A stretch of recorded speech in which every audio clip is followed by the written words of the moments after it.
Hello and welcome to the penultimate episode of Aim Down Sights. I'm joined in the studio once again by Benny Central, and I'm very pleased to welcome Brycey home. How you doing, man? I'm good, thank you, I'm good. Good stuff. You must be keeping busy now that Advanced Warfare's on the shelves. Yeah, it's been a busy couple of weeks. You kind of got to get into the new game, the grind, as a lot of people call it. But yeah, it's been a lot of fun. And any tournaments already? Yeah, we did the Day Zero Cup, so the game had barely been out 12 hours and everybody's kind of got into that. We had a massive response from the community. It was a lot of fun. So Day Zero, quality of play kind of been up to the standard we expect later in the year, but how did you fare, Benny? Not that great. One of my teammates ran into our own uplink point when it was, I think we were 2-0 down, and it had literally, we cleared everything out, they're right next to each other, and we were like, okay, let's run it straight in. And our teammate ran it into ours, and we ended up losing, going out. Probably best to make those mistakes before ICS, Gfinity. Yeah, I mean, but he probably would have appreciated it if it wasn't on stream and we weren't casting it at the time. Yeah. But yeah, we caught all the action of his teammate running the wrong way. On the plus side, it wasn't me. Because then Central would have gone. Well, thanks again for joining us, guys. This pair are here to dispense more top multiplayer tips, so let's get straight into it.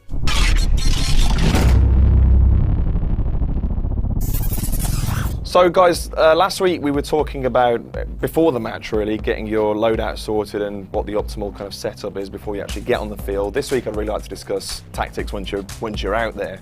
So obviously with the Exos there's a whole new school of navigation around the map. So how have you found that? How have you kind of switched up your styles to accommodate?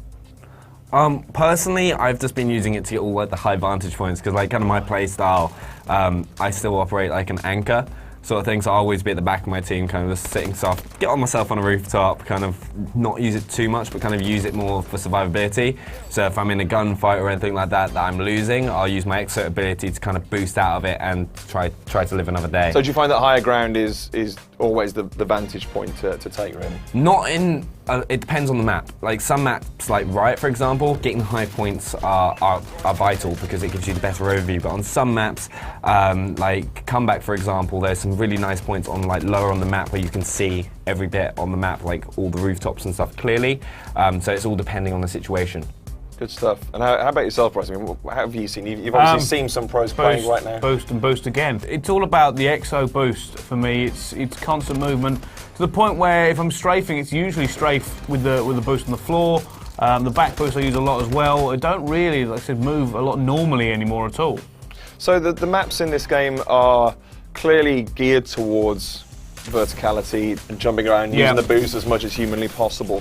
But it also seems that that's resulted in them being kind of more compact. It can be very chaotic in some of the game modes that it never used to be. I think it's the lack of choke points. Yeah. Like in most Call of Duties, or all Call of Duties before this point, you could kind of tell where they're coming from. You know spawns, you know roughly where the direction they're coming from, the battle line. Now it's like walls are no obstacle, doorways doesn't matter. The options are just wide open now, aren't they? They're just going to come through whatever, and they can come so quickly, it's difficult for you to kind of pin them down.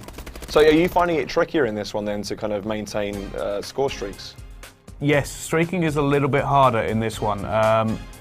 Mainly just because, like I said, that kind of fast, frantic thing is, by the time you've killed 2 or 3 people, there's already 3 or 4 now coming back for you, and they could be behind you, they could be anywhere. It's a lot more difficult. I mean, the typical tactics in previous COD was to patrol an area.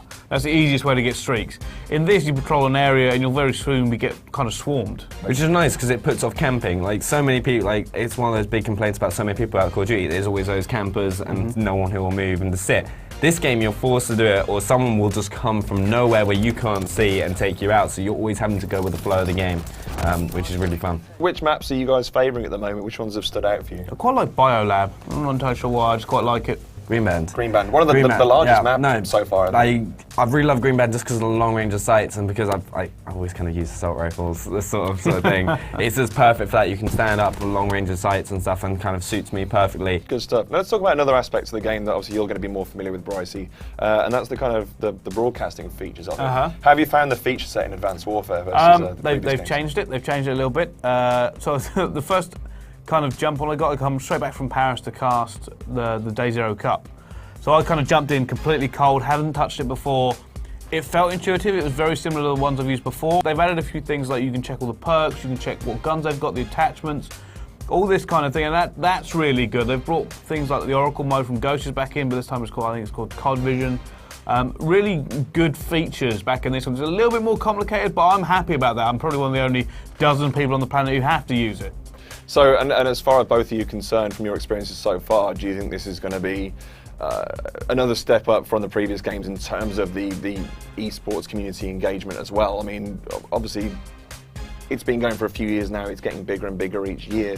Do you think Advanced Warfare is just going to help that progression again? Advanced Warfare is just such an exciting game to actually watch because there's always stuff going on. You kind of see how the pro players do things differently. You see how they approach capturing objectives, how they work as a team. And it's just one of those games that's just really, really engaging to watch. Like you see yourself watching streams and you're like, I never thought of that. And people can just be really intuitive and come up with stuff, especially in like Uplink, right? The stuff that you see with people doing Uplink is mental. It's like a form of basketball, NBA basketball, and I think it's just going to kind of, I'm looking forward to when Champs comes out next year. When you get the pro teams just like grinding it and figuring stuff out, you'll see people doing mad passes from like 3 points on a map at one time. All right, we've got it set up. Pass, and you'll see people scoring in like 10 seconds. So I can't wait to see what kind of approaches. I think it's going to be really good for esports. One map I'd like to talk about in particular is Gorge, because while all players are enjoying all the others, Gorge is restricted to those who got the season pass. But it's also a remake of a big fan favourite. Yeah, it's a remake of Pipeline from Call of Duty 4, which is one of those maps that everyone kind of fell in love with when it first came out, and you just see it come up on the thing, you're like, yes, I'm definitely going to play and choose this map to play. And in Advanced Warfare, they've made it suitable for like all the exosuits, so they've added like moving pipes, everything like that, so you can you're able to boost jump into the pipes and get that added verticality that's in Advanced Warfare.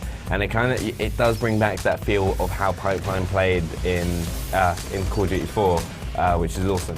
If I remember rightly, it's one of the more vertical maps in Modern Warfare anyway as well, isn't it? Yeah, because there was always in the two barns, like the kind of thing, you could always climb up the ladder and go up the top and then sit there with a sniper. So there would always be someone sat there with a always barret. be a camper in that map. Yeah, and also like at the back of the map in like kind of the like the grass area, someone with a sniper and a ghillie suit, and it's just like, the amount of times I would kill from those places. All right, well, thanks for those tips, guys. I think it's time to go loud.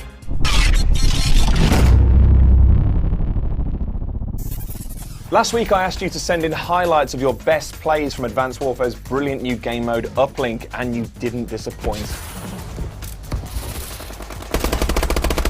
In the end though, there could be only one, and that one is the British guy who scores himself 3 kills, 2 points and 1 year of Xbox Live Gold for his efforts.